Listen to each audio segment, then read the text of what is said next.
दिल्ली से एक बार फिर हैवानियत की तस्वीरें सामने आई है, जहां बेखौफ बदमाश ने एक युवती पर चाकुओं से ताबड़तोड़ हमला कर दिया।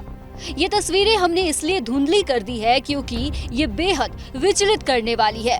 खून से लथपथ 22 साल की इस लड़की को एक तरफा प्यार में पागल एक सिरफिरे आशिक ने चाकुओं से गोद डाला। 22 साल की चंद्रिका को गंभीर स्थिति में एम्स के ट्रॉमा सेंटर में भर्ती कराया गया, जहां उसकी हालत फिलहाल स्थिर बताई जा रही है। घटना ये हुई थी सर, मैं घर पे सो रही थी। मैं लड़की पूजा वूजा करके घर से बाहर निकली क्योंकि आज उसका इंटरव्यू था लाजपत नगर में। वो 6:30 पे निकली थी। ओला बुक की थी उसने, कैंपा कोला फैक्ट्री के पास ओला बुक खड़ी हुई थी। लेकिन वो लड़का पहले से ही प्लानिंग करके घर के नीचे ही खड़ा हुआ था। वो घर से जैसे निकली उसके पीछे करते करते कैंपा कोला फैक्ट्री के पास पहुंचा लाड़ोसराय, और लड़की जैसे ही ओला के अंदर बैठी वैसे ही लड़के ने दोनों गेट बंद कर लिए घुस के ज़बरदस्ती उसके साथ कि मुझे आपसे कुछ बात करनी है, 5 मिनट दीजिए, बात करनी है। लेकिन लड़की मना करती रही। लड़के ने दोनों खिड़की बंद करी गाड़ी की और उसका चक्कू निकाला उसने अपनी पैंट की जींस की जेब में से और सीधा उसके सिर पे वार कर दिया लड़की के 5-6 बार।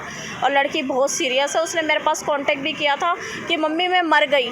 मैंने बोला ऐसे कैसे, कभी तो बात करती नहीं, अभी तो चाय वाय दे के गई है मुझे, अभी इतनी जल्दी से उसका फ़ोन कैसे आ सकता है? तो मैं चाकू कार में ही मारा था? हाँ, चाकू गाड़ी के अंदर ही मारे उसने, ओला के अंदर ही। पुलिस के मुताबिक पीड़ित चंद्रिका मलिक और आरोपी गौरव पाल दोनों एक दूसरे को करीब 2.5 साल से जानते थे।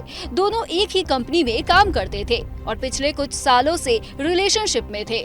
आरोपी गौरव लड़की से शादी करना चाहता था, लेकिन लड़की उससे शादी नहीं करना चाहती थी, इसलिए उसने गौरव से दूरियां बनाना शुरू कर दी थी। ये बात गौरव को रास नहीं आई और फिर इसको लेकर दोनों में झगड़ा चलने लगा था।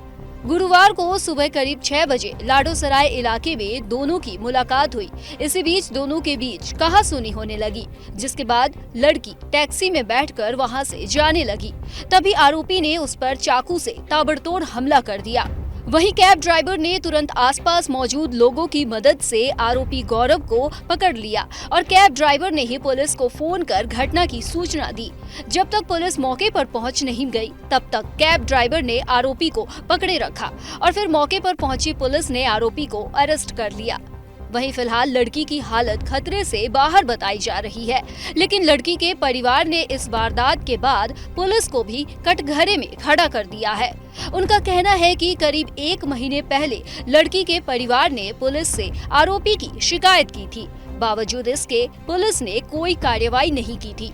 घायल लड़की की मां का कहना है कि पुलिस अगर वक्त रहते कार्रवाई करती तो चंद्रिका की आज ऐसी हालत न होती। सर ये ऑफिस में एक साथ जॉब करते थे। हंसी मजाक इन लोगों में चलता था क्योंकि साथ में जब लंच वगैरह करते थे तो बातें चीतें चल जाती हैं। लेकिन उसकी हंसी मजाक को वो इतना सीरियस ले गया था कि दिल तक, कि मैं आपसे प्यार करने लगा हूँ, ये करने लगा हूँ। लेकिन लड़की मेरी इस टाइप की क्लियर की नहीं थी और लड़का उसको जोर जबरदस्ती करता था कि मैं आपके साथ शादी करना चाहता हूँ, शादी करना चाहता हूँ। लड़की खिलाफ थी शादी के, क्योंकि वो उसको अपनी पढ़ाई कंप्लेंट करनी थी। पहले भी आप लोग पुलिस के पास बताया था मैं अपनी बेटी को खुद लेके गई थी साकेत थाने। हाँ। उनको वहाँ कंप्लेंट भी करवाई थी, जाके खुद लिख के भी दिया था। उन्होंने कोई कार्रवाई नहीं करी। उन्होंने वहीं दफा क्या शायद हो सकता है कि वो लड़के आए और कुछ ले दे के उन्होंने रफा दफा किया हो। आपको लगता है उस समय अगर पुलिस कार्रवाई करती तो आज ये हादसा नहीं होता ना मेरी बेटी के साथ।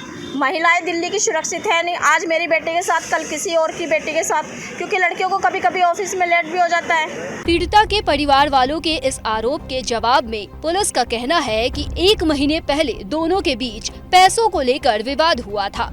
दोनों के बीच 10 सितंबर को झगड़ा हुआ था, जिसको लेकर पुलिस के पास कॉल की गई थी। लेकिन जब पुलिस मौके पर पहुंची तब दोनों के बीच पैसों को लेकर झगड़े की बात सामने आई थी और लड़की ने शिकायत देने से मना कर दिया था। वहीं पुलिस ने आगे कहा कि उस वक्त पुलिस को जो कॉल की गई थी उसमें कहा गया था कि एक लड़का लड़की को तंग कर रहा है और उसके घर के सामने आ गया है। वहीं पुलिस ने आगे बताया कि अभी इस घटना में आरोपी गौरव को गिरफ्तार कर लिया गया है और मामले की जांच चल रही है।